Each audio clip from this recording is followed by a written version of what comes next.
പുതിയൊരു എപ്പിസോഡിൻ്റെ വിശേഷത്തിലേക്ക് എല്ലാവർക്കും സ്വാഗതം. അങ്ങനെ ശിവരാജനാണെങ്കിൽ ജയപാലിനെ വിളിച്ചിട്ട് കാര്യങ്ങളൊക്കെ പറയാണ് കേട്ടോ. ആ ഭൂമി ഇടപാടിൻ്റെ കാര്യങ്ങളൊക്കെ ഇവിടെ അറിഞ്ഞു. താൻ എന്തായാലും ഒന്ന് ശ്രദ്ധിക്കണം, ഒരു പോലീസ് കേസ് ഉണ്ടാവാൻ സാധ്യതയുണ്ട്. ആ സമയത്ത് താൻ എൻ്റെ പേരൊന്നും പറഞ്ഞേക്കരുത്, എന്നെ അതിൽ നിന്ന് ഊരിത്തരണമെന്നൊക്കെ പറയാൻ കേട്ടോ. അപ്പോൾ ജയപാലൻ പറയണം, അത് കൊള്ളാലോടോ, ഒരു കേസ് വന്ന് പിടിക്കപ്പെടുമെന്നാകുമ്പോൾ തനിക്കങ്ങ് ഊരിപ്പോകാനല്ല ഞാൻ മാസാമാസം തൻ്റെ അണ്ണാക്കിലോട്ട് കുറേ കാശ് വെച്ച് തന്നത്. അപ്പോൾ ശിവരാജൻ പറയണം, അതൊക്കെ ശരി തന്നെ, കാശ് വാങ്ങിയതൊക്കെ വേണമെങ്കിൽ ഞാൻ ആ കാശ് മൊത്തമായിട്ട് ജയപാലിന് തിരിച്ചു തരാം, എന്നെ ഇതിൽ നിന്ന് ഒഴിവാക്കിയേക്ക് ജയപാല. ജയപാലിൻ്റെ സ്വഭാവം എന്താണെന്ന് അറിയാത്തതല്ല, ജയപാലിൻ്റെ സ്വഭാവം അറിഞ്ഞിട്ട് ഞാൻ ഇതിൽ നിന്ന് ഒഴിഞ്ഞു മാറുന്നെങ്കിൽ അതിനേക്കാൾ വലിയ പ്രശ്നം എനിക്കിവിടെ ഉണ്ടെന്ന് മനസ്സിലാക്കണം. അപ്പോൾ ജയപാലൻ പറയണ, എന്നേക്കാൾ എന്ത് വലിയ പ്രശ്നമാണോ തനിക്കിപ്പോൾ ഉള്ളത്, എന്നേക്കാളും വലിയ പോക്കരിയുണ്ടോ അവിടെ എന്ന് ചോദിക്കണം കേട്ടോ. അപ്പം ശിവരാജൻ പറയണ, ഉണ്ട് ഇവിടെ ഒരു പ്രശ്നം, എൻ്റെ സകല കള്ളത്തരങ്ങളും ഇവിടെ ഉള്ളവർ കണ്ടുപിടിച്ച് കഴിഞ്ഞു. എടോ തനിക്കറിയത്തില്ല, ശരിക്കും ഞാൻ പേടിക്കുന്നത് നരേനെയാണ്. അപ്പോൾ ജയപാലൻ, നരേനോ അതാരാ? അപ്പോൾ ശിവരാജൻ പറയാണ്, അവൻ്റെ സ്വഭാവം തനിക്ക് അറിയാനിട്ടടോ, സ്നേഹിച്ച ദേവൻ നീ വെറുത്ത് കഴിഞ്ഞാലോ തനി ചെകുത്താനാ അവൻ നേരെ അങ്ങോട്ടേക്ക് ഒരു വരവ് വന്നാലേ ജയപാല പിടിച്ചു നിൽക്കാൻ കഴിയത്തില്ല എന്നൊക്കെ പറയാൻ കേട്ടോ. അപ്പോൾ ജയപാലൻ പറയണ, എടോ പിന്നീന്ന് കുത്തേറ്റ വീഴാത്തവൻ ആരൊന്നും ഇല്ലടോ, ഈ ജയപാലനോട് കളി വേണ്ട, അത് ആരായാലും ജയപാലൻ തിരിച്ച് കളി പഠിപ്പിക്കുമെന്ന് പറയണ കേട്ടോ. അപ്പോൾ ശിവരാജൻ പറയണ, തനിക്ക് അവനെ എന്തെങ്കിലും ചെയ്യാൻ കഴിയുമെങ്കിൽ അതങ്ങ് ആയിക്കോ, ഞാനിപ്പോൾ അവനെ പേടിച്ചാൽ ജീവിക്കുന്നതെന്ന് പറയണ കേട്ടോ. അപ്പോൾ ജയപാലനാണെങ്കിൽ ആ കുറിഞ്ഞിക്കാട്ടിലെ സ്ഥലത്തിൻ്റെ കാര്യത്തിൽ എന്താ വേണ്ടതെന്ന് ജയപാലിന് അറിയാമെന്ന് പറഞ്ഞിട്ട് കാള് വയ്ക്കുകയാണ്. അടുത്ത സീനിൽ സുജാതയെ കാണിക്കാനുണ്ടോ. സുജാതയാണെങ്കിൽ രാത്രി മൊത്തം പറമ്പിൽ തണുത്ത് വിറച്ചിരുന്ന് ഉറങ്ങുകയാണ്. അങ്ങനെ പെട്ടെന്നാണെങ്കിൽ പൊന്നു അങ്ങോട്ടേക്ക് വരികയാണ് കേട്ടോ. എന്നിട്ട് ടോന്ന് ശബ്ദം ഉണ്ടാക്കി സുജാതയെ പേടിപ്പിക്കുകയാണ് കേട്ടോ. അപ്പോൾ പെട്ടെന്ന് സുജാതയാണെങ്കിൽ കണ്ണ് തുറക്കുന്നുണ്ട്. അങ്ങനെ പൊന്നു ആണെങ്കിൽ പറയണേ, ഞാൻ മുത്തശ്ശിയെ കണ്ടുപിടിച്ച്, നമ്മളെല്ലാവരും സാറ്റ് കളിക്കായിരുന്നില്ലേ മുത്തശ്ശി എന്ന് ചോദിക്കുകയാണ് കേട്ടോ. അപ്പോൾ അങ്ങോട്ടേക്ക് ഗീത വരുന്നുണ്ട്. ഗീതയാണെങ്കിൽ രാത്രി അങ്ങനെയൊന്നും നടന്നിട്ടേ ഇല്ല എന്നുള്ള മട്ടിൽ ചിരിച്ചുകൊണ്ട് വരികയാണ് കേട്ടോ. എന്നിട്ട് ഗീതയാണെങ്കിൽ സുജാതയോട് പറയുകയാണ്, ഇന്നലെ രാത്രി നടന്ന ബഹളത്തിലെ മോള് കണ്ണ് തുറന്ന് വിവരം തിരക്കിയപ്പോൾ നമ്മളെല്ലാവരും കൂടി സാറ്റ് കളിക്കുകയാണെന്ന് ഞാൻ അവളോട് പറഞ്ഞത്. അപ്പോൾ സുജാതയാണെങ്കിൽ അവിടെ നിന്ന് എണിക്കുകയാണ് കേട്ടോ.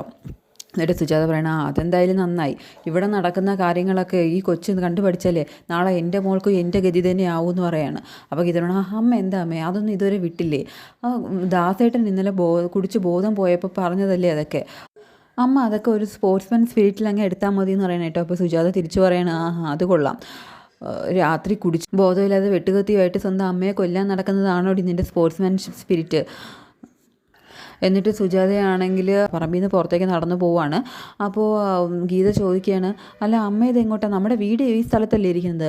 അപ്പോൾ സുജാത പറയാണ്, അതെ, ആ വീട്ടിലോട്ട് ഇനി ഞാൻ കയറുന്നില്ല, എനിക്ക് മെമ്പറിനെയും നാട്ടുകാരെയൊക്കെ കാണാനുണ്ട്, ഇന്നലെ ഇവിടെ നടന്ന കാര്യത്തിൽ എനിക്കൊരു തീരുമാനം ഉണ്ടാവണം.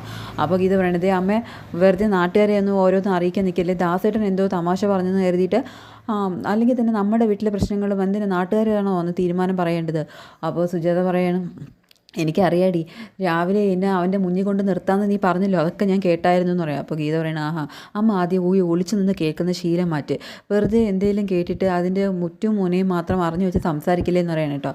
അപ്പോൾ സുജാത പറയണ, ഞാനങ്ങനെ ഒളിഞ്ഞു നിന്ന് കേട്ടത് കൊണ്ടാണ് എൻ്റെ മോളുടെ മനസ്സിലിരിപ്പ് എന്താണെന്നും എനിക്ക് മനസ്സിലായത്, നിനക്ക് വേണ്ടത് സ്വത്തല്ലടി, അതിനുവേണ്ടി സ്വന്തം അമ്മയെ കൊല്ലാൻ വരെ നിനക്ക് മടിയില്ലെന്ന് പറയാൻ കേട്ടോ. അപ്പോൾ ഗീത പറയണേ, എൻ്റെ അമ്മ അതൊക്കെ ഒന്ന് മറന്നേക്ക്, സ്വർണ്ണമ്മയുടെ വീട്ടിൽ ഇതൊക്കെ സ്ഥിരം ഉള്ളതാണ്, സഹോദരന്മാരെല്ലാം കൂടി രാത്രിയാകുമ്പോൾ ചുറ്റും ഇരുന്ന് കള്ളു കുടിക്കും, പിന്നെ കള്ളു കുടിച്ച് തലയിൽ കയറിയാൽ പിന്നെ അങ്ങോട്ടും ഇങ്ങോട്ടും തെറിവിളിയും അടിയുമായി. അപ്പോൾ സുജാത പറയണ, അപ്പോൾ ഇത്രയും നല്ല കുടുംബത്തിലേക്കാണ് എൻ്റെ മോള് ചെന്ന് കയറിയെന്ന് ഇതുവരെ നീ അമ്മയോട് പറഞ്ഞില്ലല്ലോടി. എന്നിട്ട് അപ്പോൾ ഗീതയാണെങ്കിൽ സുജാതയെ ഓരോന്ന് പറഞ്ഞ് സമാധാനം പിടിച്ച് വലിച്ചെഴുത്ത് അങ്ങോട്ട് കൊണ്ടുപോവാണ് കേട്ടോ വീട്ടിൽ. അപ്പോൾ ദാസനാണെങ്കിൽ അവിടെ നിന്ന് പല്ല് തേക്കാണ്. അപ്പോൾ പൊന്നു ആണെങ്കിൽ ദാസനെ കണ്ടുകൊണ്ട് പറയുന്നത്, അമ്മ പറഞ്ഞ് കിളവിയെ ഞങ്ങൾ എല്ലാവരും കൂടി കൂട്ടിക്കൊണ്ട് വന്നിട്ടുണ്ടെന്ന് പറയുന്നത് കേട്ടോ. അപ്പോൾ സുജാതയാണെങ്കിൽ ദാസൻ്റെ മുഖത്തേക്കൊന്ന് നോക്കണം. അപ്പോൾ ഗീതയ്ക്ക് ഇത്തിരി ചമ്മൽ തോന്നണം കേട്ടോ. എന്നിട്ട് പൊന്നുവിനെ പറയണേ, മിണ്ടാതെ വായ അടിച്ചിരിക്കടി അസത്തെ, ഓരോന്ന് വിളിച്ച് പറഞ്ഞോളൂ എന്ന് പറഞ്ഞിട്ട് പൊന്നുവിനെയും സുജാതയും കൂടി അകത്തേക്ക് കൊണ്ടുപോവാണ് കേട്ടോ.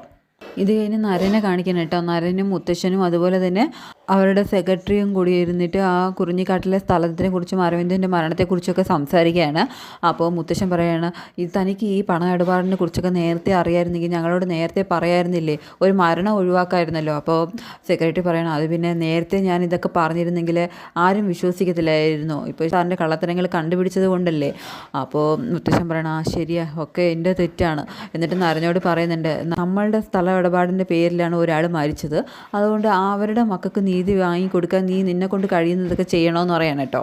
അത് കഴിഞ്ഞിട്ട് കാവേരി നിവിനെയും കൂടിയിട്ട് ശിവരാജനെ തിരക്കി നരൻ്റെ വീട്ടിലോട്ട് വരികയാണ് കേട്ടോ. അവിടെ വന്നിട്ട് ഒരു സെക്യൂരിറ്റിയോട് ശിവരാജൻ ഇല്ലേ എന്നൊക്കെ ചോദിക്കുമ്പോൾ ആ സെക്യൂരിറ്റി ആണെങ്കിൽ ശിവരാജൻ എന്ന പേരുള്ള ഒരാളുണ്ട് ഇവിടെ, പക്ഷേ അയാൾക്ക് കുറിഞ്ഞിക്കാട്ടിൽ സ്ഥലമൊന്നുമില്ല. നിങ്ങൾ അന്വേഷിക്കുന്ന ശിവരാജൻ്റെ വീട് ഇവിടെ അടുത്താണ്, ആ വീടിൻ്റെ സ്ഥലമൊക്കെ പറഞ്ഞു കൊടുക്കണം കേട്ടോ. അങ്ങനെ നിവിനും കാവേരിയും കൂടിയിട്ട് അതാണ് ശരിക്കുള്ള ശിവരാജൻ്റെ വീടെന്ന് പറഞ്ഞാൽ അങ്ങോട്ടേക്ക് പോവുകയാണ് കേട്ടോ.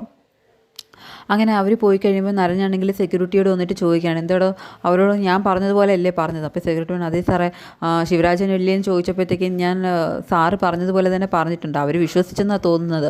നരനാണെങ്കിൽ സെക്യൂരിറ്റിയോട് പൊക്കിയോളാൻ പറഞ്ഞിട്ട് കാവേരി നിവിനും കൂടി നടന്നു പോകുന്നത് നോക്കി നിൽക്കുകയാണേ.